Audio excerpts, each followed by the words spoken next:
কাল রাত্রে আমার জামাইকে বলেছিলাম বাসায় একদমই মাছ নাই, তো পাগলটা একদমই রাত্রেবেলায় মাছ নিয়ে চলে আসছে।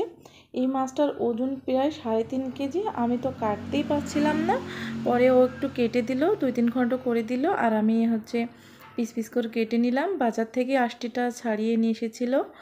আর এই মাছটা আসলে আমি বাজার থেকে কাটিয়ে নিই, কিন্তু বাজার থেকে কাটলে দেখা যায় অনেক বড় বড় পিস করে দেয়, যেটা আর কি বাসায় নিয়ে এসে কাটাও যায় না, আবার এরকমভাবে রেখে খাওয়াও যায় না।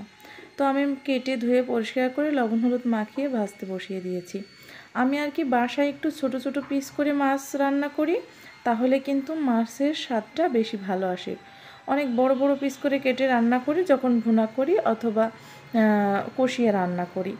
তো দেখলাম মাছটা অনেক ফ্রেশ ছিল, টাটকা নড়ছিল। তো মাছ ভাজি করতে বসিয়ে দিচ্ছি, আর কিছুটা শুকনো মরিচ ভেজে নিয়েছি। আলু ভর্তা বসিয়েছিলাম, সেটা সিদ্ধ করে ভর্তা করে নিচ্ছি।